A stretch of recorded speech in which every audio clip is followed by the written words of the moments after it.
raadiyoo madda nageenyaati. Raadiyoo madda nageenyaa sagalee uummata bal'aati. Madda nageenyaa. Madda nageenyaa.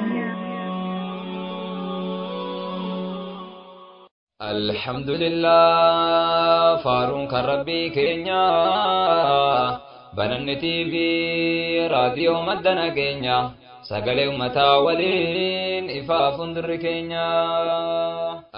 بسم الله الرحمن الرحيم الحمد لله رب العالمين الصلاة والسلام على رسول الله صلى الله عليه وسلم.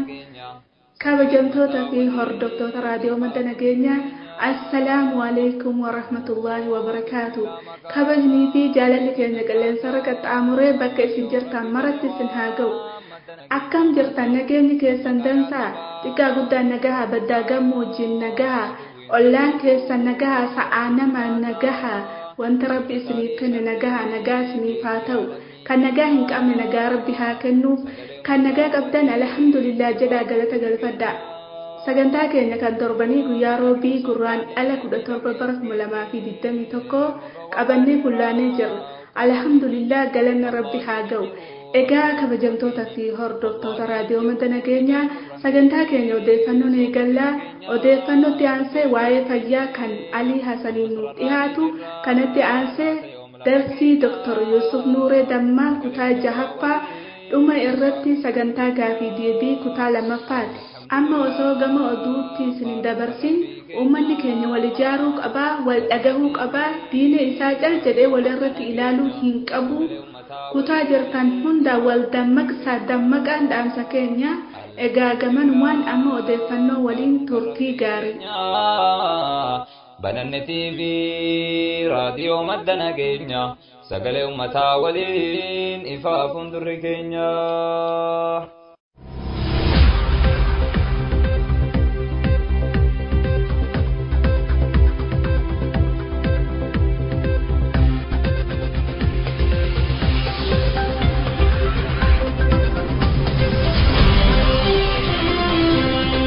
kabajamtoota hordoftoota raadiyoo madda nageenyaa assalaamu alaykum wa rahmatullahi wa barakaatu. odeeffannoo dhageessan Saayidawweeti. kaaba Oromiyaa Walloo keessatti hiriira tiitiin kaleessa waamte irratti qeerroo naanaa Jiillee Dhummuugaa gara mormiitti jijjiiruun beekame. hiriira kanarratti Firii Juwaar Mahammad, Firii Baqqalee Garbaa, Firii Abdii Raggaasaa, Firii Koloneel Gammachuu Ayyaanaa, Abiyyi Mastigoo kan jedhu dhageessisaa oolan. qeerroon hayyoota Oromootiif sagalee ta'an kana yeroo ammaa hidhaatti guurramanii jiru. namoonni hidhaatti guurraman kunneen Umar Muhee Umar, Aliyyi Muhee Umar, Abdallaa Muhee Usee, Arbiyyee Heedar Arbiyyee, Usmaan Abduu Yesuuf, Mubaarak Imaam Adam, Muhammad Aliyyi Gurraachaa, Muusaa Umaree Muusaa, Abdallaa Ahmee Haajii, Saaddaam Hasan Muhammad, Muhammad Heedar Muhammad, Adam Muhammad, Muhammad Adam, Hussein Muhammadii fi Dr. Adam Umar yoo ta'an maddeen keenya isaan kana ta'uu nutti himan. qeerroon kun mana hidhaa magaalaa Sanbatee keessatti hidhamanii jiru. waldhaansi fayyaa obbo Baqqalaa ajaja mana murtii kaleessa boodas akka ajajametti raawwatamaa akka hin jirre beekame. ajajji mana murtii ifatti akka Baqqalaa fa'aan dhuunfaan yaalaman murteesseera. manni hidhaa Qaallittii garuu ajaja olirraa dhufe jechuun obbo Baqqalaa hospitaala waraana Xoor Hayilochi jedhamu geessan. haakimoota dhuunfaa obbo Baqqalaa waliin ambulaansii seenan irraa ajaja olirraa dhufe jechuudhaan bilbila isaanii dirqamaan fudhatanii mootummaatti geessaniiru. lubbuun obbo Baqqalaa harka seeraan aangoon hin kennamneef keessatti gaagaamaaf saaxilamaa jiraachuutu gabaafame. akka hayyoonni Oromoo jechaa jiranitti obbo Baqqalaa Garbaa summiin ajjeesuu hin oolu mootummaan kun jechuun dubbataa jiru. bulchiinsa magaalaa Kamsee keessatti halkan kaleessaa boombiin mana abbaa gadaa Ahmad Muhammad irratti darbamuu maddeen keenya madda nageenyaatti himan. akka maddeen keenya kun jedhutti hanga ammaa miidhaan ga'etti hin jirre ibsan. qaamni gochi kana raawwates akka hin beekamintu himama. gaafa guraan dhala 15 Wallagga Bahaa aanaa Giddaa Ayyaanaa magaalaa Lallistuu Aangar yookaan mandara 10 keessatti humni hidhatee kan naannoo Amaaraa jiraattota Oromoo irratti lola bananiin lubbuun nama 10 galaafatan. kanneen wareegaman keessaa namni 6 uummata naannichaarraa yoo ta'u 4 ammoo poolisii naannichaarraa. maqaan isaanii hanga ammaatti kan beekame Zalaalam Fiqaaduu, Margaa Fiqaaduu, Jaamnaa Waaqxeessaa, Baqqalaa Fayyisaa, Daani'el Daaqaa, Maammushii fi kanneen kana fakkaatan yoo ta'u kunneen rasaasa humna addaa naannoo Amaaraan kan ajjeefaman ta'uu odeeffannoon arganne ni addeessa. kanneen maqaan isaanii armaan gaditti barreeffaman kunneen rasaasa jaraan madaahanii hospitaala Rifeelar Yuunivarsiitii Wallaggaa ciisaa jiraachuuf maddeen keenya nuuf gabaasan. Isaan kunniin Xilahuun Taamiree, Darajjee Mokonnon Olaanii, Gaazzaayii Yaadataa, Daawit Fedhasaa, Roobee Xureessaa fa'aadha. Namoota madaanii jiran keessaa obbo Mokonnon Olaanii miidhaa jabaan waan irra ga'eef hospitaala ispeeshaalaayizii ciisee wallaanamaa jiraachuu gabaafame. Ergaa hordoftoota keenya oduun keenya qabannee dhiyaanne kana fakkaataa waan nu waliin turtaniif galatooma.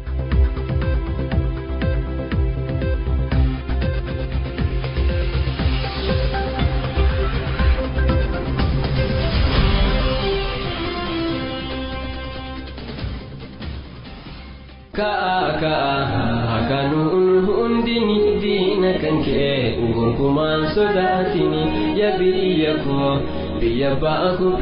koo sifuuf kennee habatuus lubbuun koo. Bahaadihaa dargaggoon alkaate diina buqqisuu ilkunoo gayyaate. Qabsoo irraa wabudan dachaanu hanga bilii summaa ijaan arginu. Jabaadha yaadiloo qotaameme hin jirannu mirgi keenya sarbame. Jabaadha yaadiloo qotaameme hin jirannu mirgi keenya sarbame. Akanuun hundini diina kan kee gonkumaan sodaatini ya biyya koo sifuuf kennee habatuus lubbuun koo. Akanuun hundini diina kan kee gonkumaan sodaatini ya biyya koo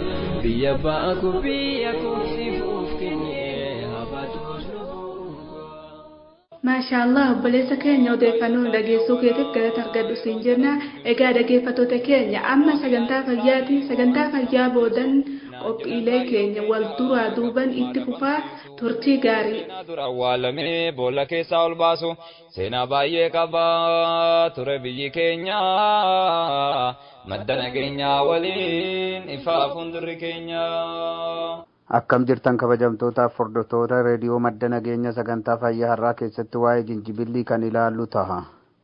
Keemikaalii jinjir jedhamu kan jinjibillii keessatti argamu faayidaalee armaan gadii nuuf kenna.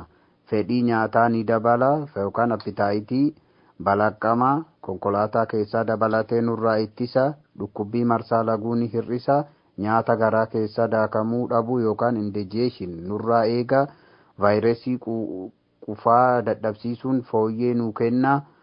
Dhukkubbii maashaa keenyaa erga ispoortii hojjennee booda nutti dhufuu hir'isa. Dhukkubbii kulkulfannaa busaa fi lafee osteoarthritis jedhamu dhukkubbii isaa xiqqeessa. Sukkaara qaama keenya keessaa gadi buusuun dhukkuboota karaa san dhufan nurraa dhorka.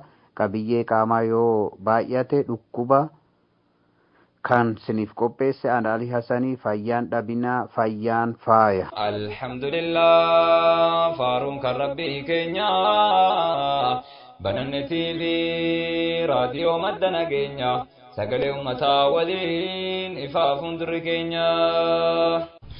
Egaa yaa bulaa koo yaa jamaa ikhwaani of to'achuu qabnaa qalbii fikraatiin dirree faayidaati islaamaa baddunyaani. Dirree khasaaraatii yoo of wallaalanii hubanneetti na fayyadamnu waashanii yeroo faafiyaadhaa tuun dhufin dhukkubni humnaaf dargaggummaadha tuun dhufin dullumni umrii jiruu keetii tuuduutin dhufini namatti hin fayyadamuun waa taasisu inni gooftichi guddaani aliman hakiimaan ittiin nu milkeessi yaa Allah yaa Rahmaan. Ya Rabbi nu badaaf tidin Islama ittin nu milkeessi ya Allah ya Rahman. Ya Rabbi nu badaaf tidin Islama ittin nu milkeessi ya Allah ya Rahman. Haqqi arguun dhabuu namni Rabbiin ibseef kan inni ganama azalii dabarse. qalbii ofii irratti imaanaan magarse amri rabbii guutuuf nafsiyyaa cunqurse shayxaan insiif jinni imaanaan buruyse fisnaata mudate sabriidhaan dabarse namni rabbiin ibse waan ta'u jaamaa ittiin milkeesse yaa Allah yaa Rahmaan. بسم الله الرحمن الرحيم الحمد لله والصلاة والسلام على رسول الله وعلى آله وصحبه ومن والاه ما بعد دام سكينا قبابا ويرى وليد برسنو كجهفاتي إني كوني دام سكينا كارداكن أدوهي تنمني رافيدة سيني وديس أجراد وسو أدو تنتين سين ندرا حديث رسول ربي توكو سيادة كيسا صلى الله عليه وسلم نقاف رحمن ربي سانرة هاجراتو حديث كان كيستي رسول ربي وانجل عليه الصلاة والسلام علمنا ما هندو يرو دلتو مسلمة هي دلت جده إيغسي نمني جرجيري أمنتي برا اتفاق عمله نمو يرو دلتو مسلمة جده أمنتين نمني نمنغوني amantii islaamaa qofa jira mee nama biraa ka amantii biraa qabu laali ijoollee yeroo isiin dhalattee haga tokko jette fuudhanii mana ibaadaa isaanii geessanii amantii san godhan kiristaanoo taate bishaan itti gannaqanii kiristaana godhan jechuudha kiristinnaa kaasan jedhaniyyuu nama takkaa islaama godhan dhageettanii jiru yahudalleen akkas amantiin hunduu akkas nama godha malee abbaan hin ta'u isaa yoo gaafattee mucaa kana intala tana yoo kaniisaa fiduu baannee itti dhiifne maal ta'u itti kiristaana ta'u siin jedhan kiristaana godhuuf kaniisaa finnee kiristaana godhuu qabna alhamdulillahi rabbil aalamiin amantiin ta'e namoota ni miti tama duraan rabbi irra nama uume nama irraa nama jirjiira malee fayyaaletti ma qulqulluma ganamaa santu amantii islaamaati jechuudha qissaa kanarraa duuba oduu takka isin odeessa oduun tun bara 1990 argamte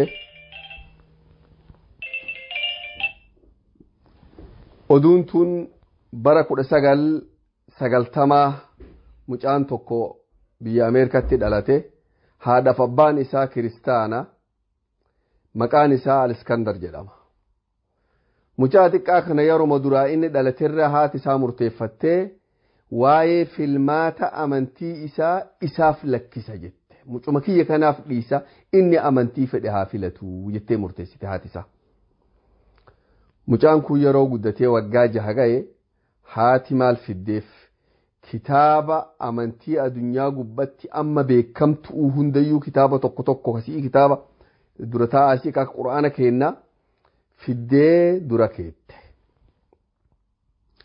kitaaba kiristaanaa as keettee ka yahudaa as keettee ka islaamaa as keettee ka amantii hundaatuu keettee jechuudha yoos maal jetteen amantiin addunyaa gubbaa jirtu tana ilma kiyyaa takka keessaa filadhu jetteen tafeete ajabatu waan ajabsiisaa tunummaanu mucaan kun waggaa 6 jira yeroo san waggaa 6 haga waggaa 8tti waa takka hin filanne dubbisuu irra gore kana dubbisee kaan banee kaan fuudhee kaan hin deemee kaan jala waggaa 2 guutuu tana hojjete jechuudha gaaf waggaa 8 murteeffadhe muslima tahaa jedheen haadhaan haati rifatte in eegne isiin musliman beektullee muslima irraa homaa quban qabdu naannoo sanis muslimni hin jiru magaalaa xiqqoo qubatanii magaalaa san keessa islaama hin argan islaamumayyuu maal irraa beeka garuu muslima tahaa jedheen gurbaan hayyeetten amantii islaamaa ifumaa baratee maqaa Muhammad ibn Abdullah jedhu fi baase Muhammad Abdullah jedhe maqaan kiyya maqaa rasuula keenna alayhi salatu wasalam baafate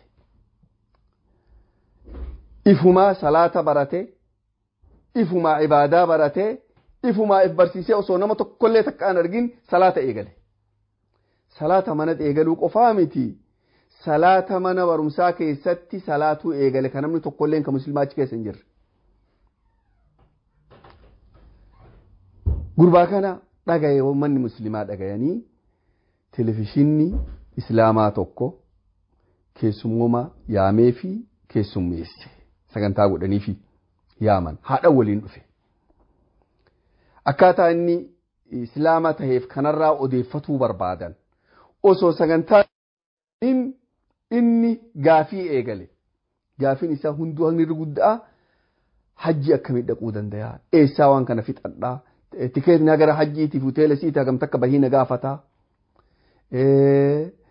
wayaa ihraamaa adaadii san eessaa bitadhaa gaafii eegale gurbaan haga namtichi sagantaa kana qopheessu tokko rifatee waan gaafatu wallaalu takka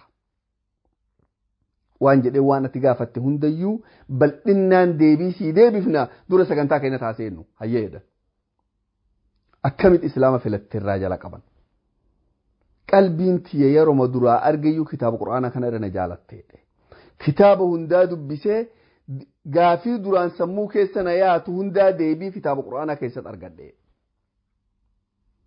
kasiin osoo namni tokkolleen waanaan himin ifumaa dubbisee ifumaatti quufee fudhadhe jedhe maal amantii islaamaa irraa beekte jennaan haga silaa barbaachisu ka gadhaanu kana hin beeka jedhe salaatuun beekta hin beekaan salaata shananu garuu rakkoon harkaana qabdu yeroo garii sa'atii wallaala sa'atii salaanni sun seenu wallaalee guddoo rakkadha garuu salaata shananin salaataan subhaanallah iskuula salaata iskuulattiin salaata ummanni si rakkisa namoonni rakkisuun beekuu waan godhadhuun beekanii ooman taphadhutti fakkaatti anin salaata ammoo dhihoo tana jedheen mana kitaabaa keessatti bakka takka namni hin garre moggatti argadhee achi salaatuu eegalee gammachuu qaba jedheen bakka wahii argadhee bakka dhokattuu wahii kan namni hin garre bakka kana han argadhee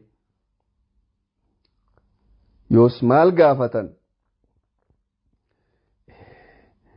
amantii islaamaa tana maal tahuu barbaadda ati jedhanii wannan tahuu barbaadu waa lama jedhe tokkoffaa hajjii rabbii tana dhaqee hajjuu barbaada jedhe takka lammaffaa nama waa baratee waa barreessu tahee waan gaarii islaamarra barreessuu barbaada jedhe waan dharaata amma ummanni ameerikaa islaamarraa balleessee islaama maqaa balleessu tana hundayyuu diigee waan bareedduu takka dhugaa islaamni qabu san barreessuu barbaada maaltu si rifachiisa jedhanii wani na rifachiisa nabiyyi kiyya Muhammad sallallahu alaihi wasallam yeroo isa Ameerikan filmii hedduu maalii hedduu barruu keessatti isaa arrabsan argan yeroo san guddoona dhagaamtee rifadha jedhe osoo kanatti odeeffatu jiran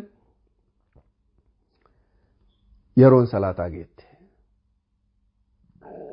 sagantaa dhaabee quba dhaabee dhiifama naagoota yeroo salaata kiyya gahe in salaataa dhiifama naagoota jedhe jedhe ol ka'ee laayifii ka ummanni daawwatu jiru azaanatti qabe haga warra achi taa'u hunduu booyu takka ka'ee salaata fixatee dhufe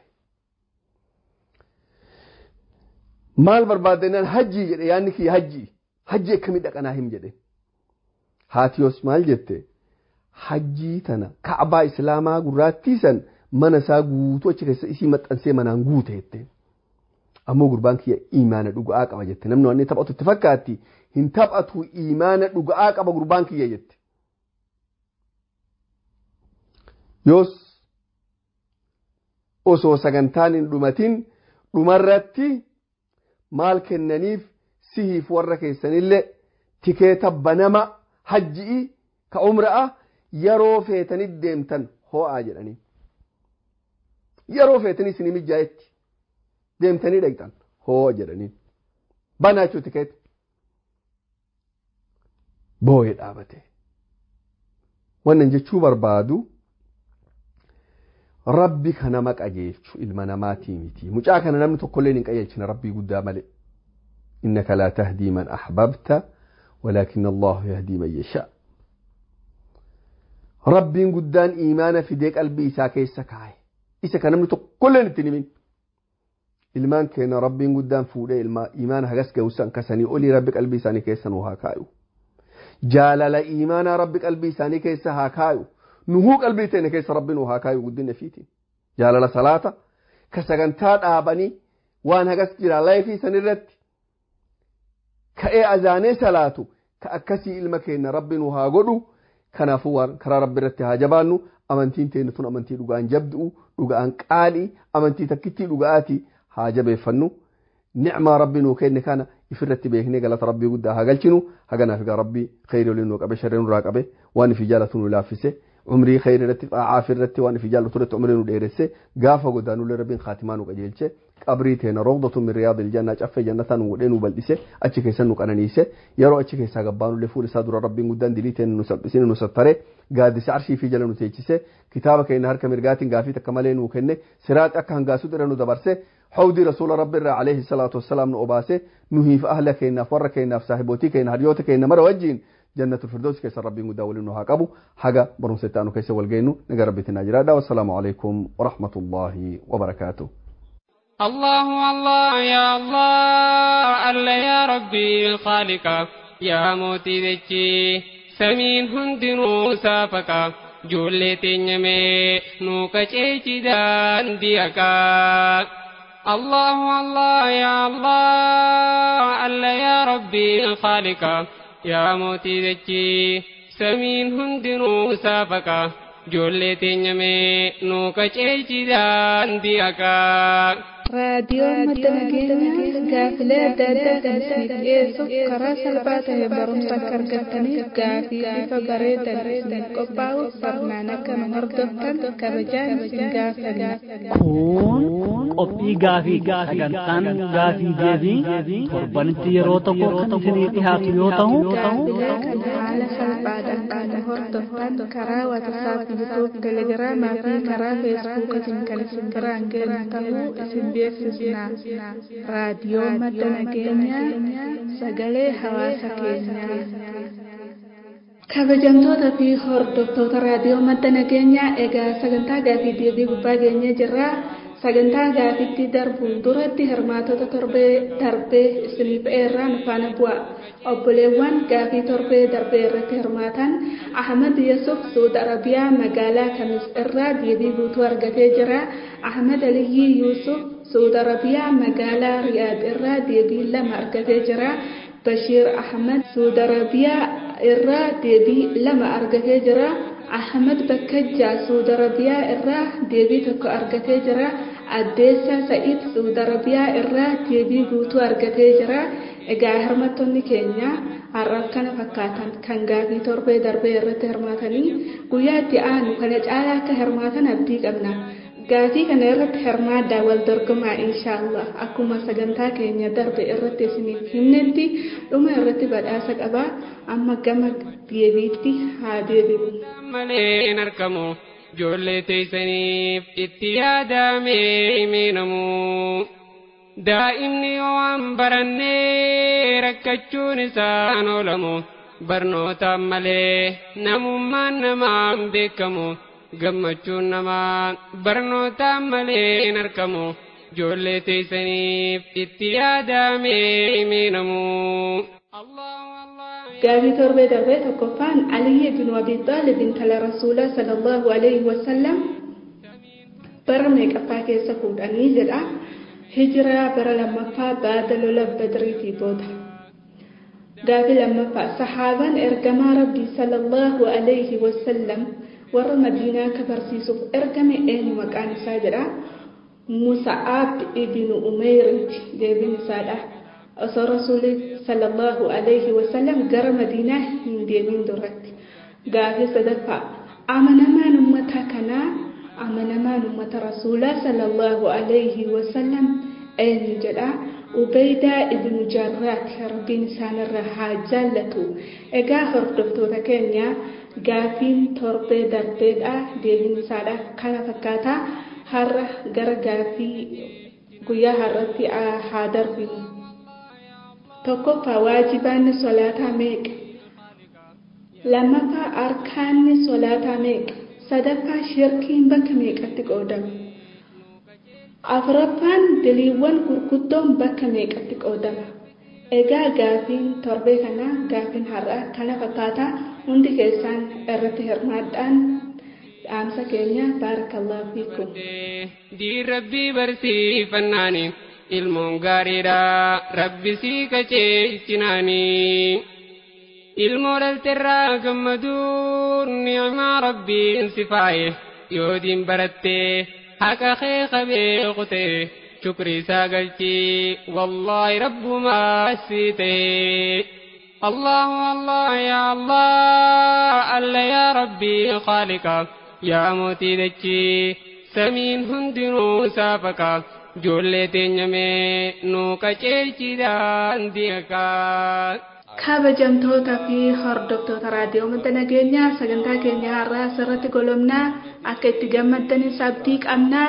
Egaa hordoftoota keenya sagantaa keenya har'aa wal duraa boodan kan isin biraan gahaa ture ana Oromtittii Wallooti. Hanga sagantaa biraatti walitti deebinutti nagaa keessan nuuf jiraadhaa.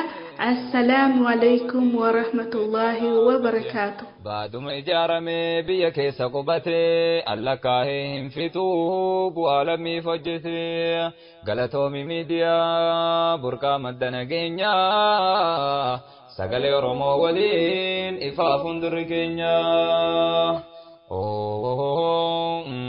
Alhamdulillah shukriin si haa gahu waan ati nuuf kennite eenyuun hin danda'u. Diinni maal godhullee waa godhuu hin danda'u. Mee eenyutu dhowwaa limaa ataytahu ammas eenyu kennaa limaa manaatahu. Rabbiin subhaanahu yoomuu irkoo keenya sagalee ummataa waliin ifaaf hundurri keenya. Dhaamsi kiyya har'a suma dhaabbata ergaa gabaabduu wahii simbira kaayyata ijaaf gurraa fi abba mayyaalata ijaaf gurraa fi abba mayyaalata raadiyoon kunis yoomuu hawaasa laallata sagaleenis dubbata haabaanuu qooda keenya sagalee ummataa waliin ifaaf hundurri keenya. Alhamdulillah faaruun kan rabbii keenya bananne TV raadiyoo madda nageenya sagalee ummataa waliin ifaaf hundurri keenya. Alhamdulillah faaruun kan rabbii keenya bananne TV raadiyoo madda nageenya sagalee ummataa waliin ifaaf hundurri keenya sagalee ummataa waliin ifaaf hundurri keenya.